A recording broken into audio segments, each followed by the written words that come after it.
BJP leader और मगरबी Bengal BJP की यूथ विंग के इंचार्ज एजाज हुसैन साहब। एजाज हुसैन साहब, आपका बहुत बहुत इस्तकबाल है जी सलाम पर। बहुत बहुत धन्यवाद, बहुत बहुत धन्यवाद। एजाज साहब, आपसे हम बात करेंगे और बातों का सिलसिला आगे बढ़ाने से पहले एक रिपोर्ट पर नजर डाल लेते हैं, उसके बाद से फिर आपसे बातचीत का सिलसिला शुरू करेंगे।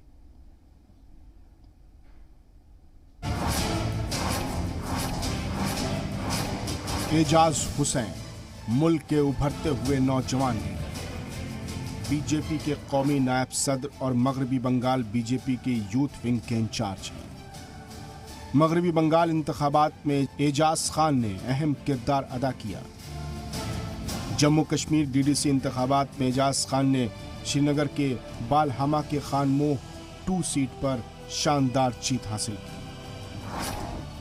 एजाज खान के कामों को देखते हुए बीजेपी की आला क़यादत और खुद वजीर आज़म नरेंद्र मोदी भी उनकी तारीफ कर चुके हैं। 2006 में बीजेपी ज्वाइन करने से पहले एजाज हुसैन बतौर इंजीनियर अपनी खिदमात अंजाम दे चुके हैं। पार्टी के अंदर उन्हें लोग इंजीनियर एजाज के नाम से जानते हैं। आइए आपको मिलवाते हैं इंजीनियर एजाज हुसैन से।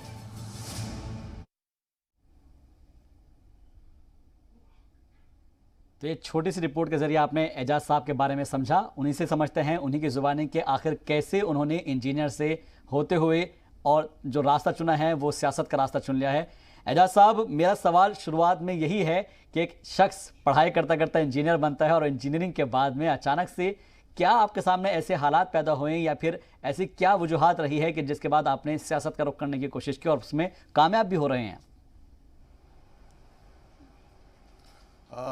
देखिए, सबसे पहले मैं आप सबका स्वागत करता हूं, आप लोग का धन्यवाद करता हूं। आपने हमें मौका दे दिया इस प्रोग्राम में हिस्सा होने का। जी 2004 की बात है, जब मैं चेन्नई में अपनी पढ़ाई कर रहा था।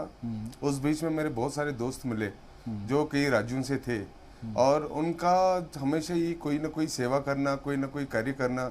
और वो उस टाइम एबीवीपी जो यूथ विंग है राइट विंग की, उनके साथ जुड़े हुए थे। तो कहीं ना कहीं मुझे लगा कि क्योंकि मैं कश्मीर से आने वाला एक व्यक्ति, साधारण व्यक्ति, जिनको राजनीति में कोई पता ही नहीं था और जिनको हालातों ने यहाँ पे बहुत शिकार किया हुआ था। हम लोग रोज आतंकवाद, अलगाववाद, बम, गोली, ये सब की हमें जैसे आदत पड़ गई थी। बिल्कुल। लेकिन जब मैं वहाँ पहुंचा, मुझे एक अलग सा सुकून मिला, मुझे अलग सा एक माहौल मिला वहाँ पे और मुझे बहुत लोगों से संवाद करने का मौका मिला। जो यहाँ पे प्रोपेगेंडा बनाया था कि जो बाकी बाहरी देश, जो बाहरी स्टेट्स के लोग हैं वो शायद कश्मीर को लाइक नहीं करते, जम्मू कश्मीर के लोगों को लाइक नहीं करते, तो ऐसे यहाँ पे एक प्रोपेगेंडा के रूप में बनाया था। लेकिन जब मैं गया, मुझे बहुत अच्छे ऐसे दोस्त मिले जो आज भी मेरे साथ शाम को बात करते हैं और हम लोग हालचाल आज भी पूछते हैं। तो उनसे मैं थोड़ा प्रेरणा हो गया। मुझे लगा कि नहीं, वाकई में एक जो पॉलिटिकल सेटअप है भारतीय जनता पार्टी का, वो हमेशा राष्ट्र को पहले सोच के रखती है। वो अपना नेशनल फर्स्ट का हमेशा उनका एजेंडा था। तो मुझे लगा नहीं, जब मैं कश्मीर वापस आया तो मुझे कुछ लोग भारतीय जनता पार्टी के मिले। मुझे लगता है 2-4 लोग ही हुआ करते थे तब, 2008 की बात है। 2006 के साथ में एक वॉलंटियर के रूप में उनके साथ जुड़ गया और मुझे लगा नहीं, ये तो एक पॉलिटिकल सेटअप है, हमें पॉलिटिकल सेटअप में आने की जरूरत है। जो लोग यहाँ पे ये बोलते हैं कि भारतीय जनता पार्टी एक हिंदुओं की पार्टी है, ऐसा तो कुछ नहीं है। ये तो राजनीतिक पार्टी है और हमें इसमें जुड़ना चाहिए और हमें सेवा करनी चाहिए अपने लोगों की। और तब क्या होता था, तब यहाँ पे जब तिरंगा हम लोग चढ़ाते थे, हमें अरेस्ट किया जाता था, बाकी चीजें होती थी। एक हिसाब से पाप लगता था यहाँ पे अगर कोई तिरंगा उठाता था। तो हमने उस चीज को थोड़ा सीरियस ले लिया। हमने कोशिश की जो अपना नेशनलिज्म की भावना जो है वो हर कश्मीरी में पनपे और उनके साथ देशभक्ति का एक जज्बा पैदा हो, क्योंकि हमारा इस्लाम भी बोलता है, हमारा मजहब भी बोलता है कि अपने देश के साथ हबुल बदनी करनी चाहिए। बिल्कुल। तो मुझे लगा नहीं, ये वाकई में मुझे कोई राजनीतिक या पॉलिटिक्स में आने का कोई शौक नहीं था, ना कोई विचार था। लेकिन धीरे धीरे हम लोग काम करते गए, हम लोग पार्टी ने भी हमारे काम को सराहना और उसके साथ हम लोग बढ़ते गए और फिर मुझे मौका मिला स्टेट में यहाँ पे टीम में आने का। और जब हम स्टेट में काम कर रहे थे तो हमने बहुत सारे ऐसे कार्यक्रम किए जिनको एक अच्छा इम्पैक्ट हुआ पूरे कश्मीर में। तब हमारी एक प्रोमिनेंस बनी कि नहीं, भारतीय जनता पार्टी एक विकल्प के रूप में यहाँ पे आ सकती है। उसके बाद मुझे नेशनल वाइस प्रेसिडेंट का दायित्व मिला और ये मैं फख्र के साथ बोलता हूँ कि मैं पहला कश्मीरी व्यक्ति था जिसको मेन स्ट्रीम में राष्ट्रीय टीम में एज नेशनल ऑफिस बेयरर मुझे घोषित किया गया। उसके बाद 6 महीने मुझे चंडीगढ़ एज इंचार्ज काम करने का मौका मिला। जब मेरी पार्टी ने देखा हमारा काम और हमारा मतलब तरीका काम करने का, तो उन्होंने मुझे और अच्छी जिम्मेदारी दे दी, और वो भी ऐसे स्टेट में पश्चिम बंगाल, जो हमें हमेशा दिल से लगी हुई स्टेट है। क्योंकि अगर आज जम्मू कश्मीर भारत का अटूट अंग है, तो वो उसमें पश्चिम बंगाल का बहुत बड़ा एक योगदान है। क्योंकि डॉक्टर श्यामा प्रसाद मुखर्जी हमारे पश्चिम बंगाल से ही आए थे, और उन्होंने यहाँ आके अपना बलिदान दे दिया। और जब मुझे पार्टी ने पूछा कि आप पश्चिम बंगाल जाएंगे, मैंने हाँ कर दी, और मैंने खुशी खुशी वहाँ चला गया। और मुझे लगा कि शायद मैं दूसरे घर में जा रहा हूँ और मुझे वहाँ काम करने का मौका मिलेगा, सौभाग्य मिलेगा। क्योंकि एक टाइम में पश्चिम बंगाल से यहाँ पे कश्मीर के लिए डॉक्टर श्यामा प्रसाद मुखर्जी आए, और आज कश्मीर से पश्चिम बंगाल काम करने के लिए अगर एजाज जाता है, और वहाँ पे कोई भी हालात में और कोई भी परिस्थिति में कोई भी वजूहात के बिना पे जो भी कठिनाइयाँ होगी वो हम लोग फेस करेंगे, और मैं काम करूंगा। और शुक्र है कि मुझे तीनों, चाहे पंचायत के चुनाव हो या फिर पार्लियामेंट के चुनाव हो या फिर अभी असेंबली के चुनाव हो, मुझे क्लोजली पश्चिम बंगाल को देखने का मौका मिला। और उसके साथ साथ मुझे कई और राज्यों में भी जिम्मेदारी दी गई थी। जब मैं युवा मोर्चा का काम देख रहा था, उस बीच में मुझे केरला में भी जाने का मौका मिला। जन रक्षा जो हमारी यात्रा वहां पे चली थी, उसमें मैं एक भागीदारी था। और उसके बाद त्रिपुरा के जब चुनाव हो रहे थे, जिसमें हमारी भारतीय जनता पार्टी की बढ़त हुई, उसमें मुझे 6 महीने का वहां पे काम करने का मौका मिला। और कर्नाटक में भी मैंने जो असेंबली इलेक्शंस हुए उसमें भी हमने काम किया।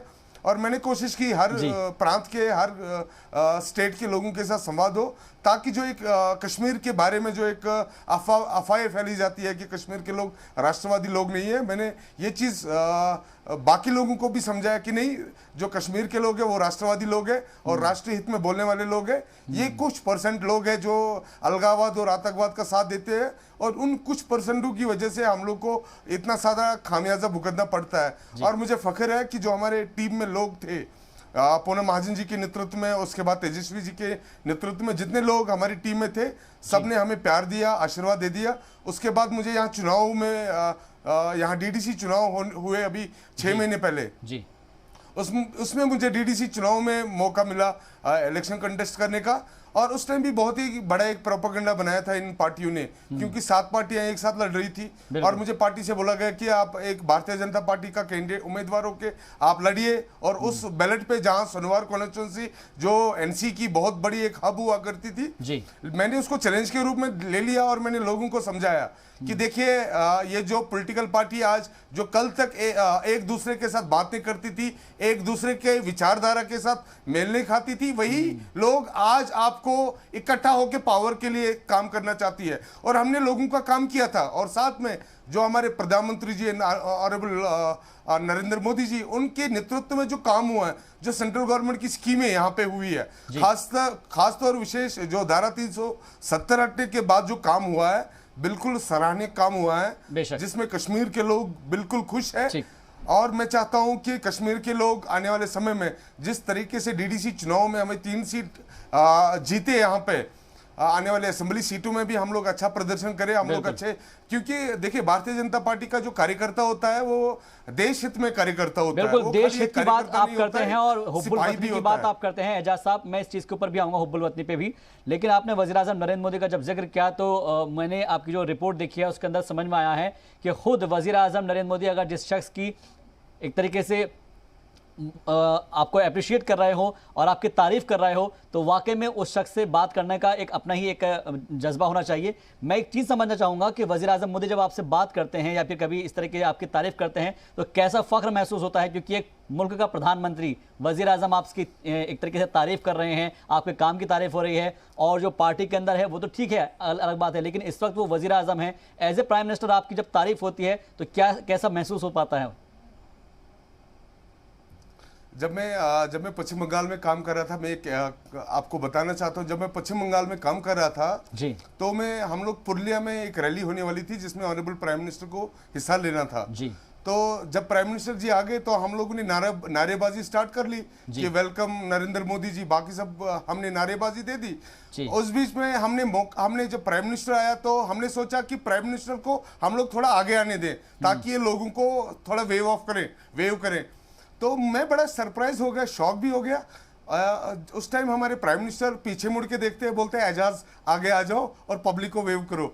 मैं समझा एक छोटा सा साधारण कार्यकर्ता कश्मीर से उठने वाला, जिसको मतलब बहुत कम लोग जानते हैं, मेरे लिए बहुत गर्व की बात थी जब प्राइम मिनिस्टर ने मुझे नाम से बुलाया और हमने लोगों के और बोला कि आप लोगों को वेव करिए, क्योंकि आने वाले समय में हमने लोगों के साथ संवाद करना है। उसके बाद जब हमने चुनाव जीता तो सारे जितने हमारे कैबिनेट में मंत्री थे या हमारे जितने सारे अच्छे पदों पे हमारे संगठन के लोग थे, सबने उस चीज को सराहा और सबने उस चीज को बोला कि एजाज ने वाकई में काम किया है। लेकिन मैं इतना ही बोलता हूं कि ये संगठन का काम था, क्योंकि अकेले एजाज संगठन नहीं है, संगठन एक बहुत बड़ी है और जिसमें जो बलिदान भी हुआ यहाँ के कश्मीर के लोगों का, वो बहुत बड़ा एक फैक्टर था। मैं मानता हूँ जो अगर आज इंजीनियर एजाज श्रीनगर से घाटी से पहली सीट निकालने वाले शख्स है, लेकिन उसका श्रेय खाली एजाज को नहीं जाता है, ये ऑनरेबल प्राइम मिनिस्टर को भी जाता है और उतने सारे कार्यकर्ता जो इतने वर्षों से यहाँ लगे हुए हैं,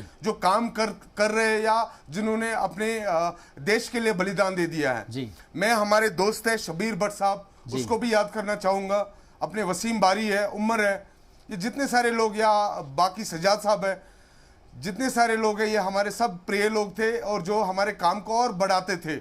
लेकिन बदकिस्मती की वजह से उनको यहाँ जो आतंक है उसका शिकार होना पड़ा। लेकिन मैं फिर से एक बात बोलना चाहता हूँ अपने देश के लोगों को कि यहाँ जो लोग हैं आज भारत के साथ शाना बशाना अपनी रिस्पॉन्सिबिलिटीज के साथ, विल के साथ, विट के साथ आगे आना चाहता है। हमें कश्मीर के लोगों को मौका देना चाहिए और विश्वास भी करना चाहिए। और जहां पे भी मैं हमेशा बोलता हूं, जब भी मुझे कई राज्यों में जाने का मौका मिला, मेरी कार्यकर्ताओं से बात होती है, मैं अक्सर बोलता हूं कि जब भी आप कोई कश्मीरी जो शॉल बेच रहा होगा आपके एरिया से या कोई काम कर रहा होगा, कभी उसको चाय के लिए बुला लेना। तो एक अपना इमोशनल एक फील होना चाहिए कि लगना चाहिए उनको कि वाकई में अपना देश, और हमारा देश बहुत बड़ा है, बेशक सर्वोपरि देश है, इसलिए कश्मीर, जम्मू कश्मीर अटूट अंग है उनका। और बिल्कुल कश्मीर और कश्मीरियत के बारे में भी बात मैं आऊंगा एजाज साहब, मैं कश्मीर और कश्मीरियत के बारे में भी बात करूंगा, लेकिन उससे पहले मैं हुब्बुल वतनी यानी कि एक तरीके से राष्ट्रवाद पर बात करना चाहूंगा, जो कि आपने एक बहुत अहम बात बताई और जो मैं सोचता हूं कि अगर जब आप तिरंगा लगाते थे तो आपको एक तरीके से आपके साथ पता नहीं कैसे कैसा बिहेवियर होता था, आपको कैसे कैसे लोग जो है आपके साथ ट्रीट क्या करते थे। मैं उस चीज़ को समझना चाहूँगा कि अगर जम्मू कश्मीर में कोई शख्स है और वो तिरंगा लगाना चाहता है तो उसको इसकी इजाज़त क्यों नहीं थी, आखिर ऐसे क्या हालात थे वहाँ पर और कैसे आपने हुब्बुल वतनी के जज्बे को लोगों के अंदर जगाया?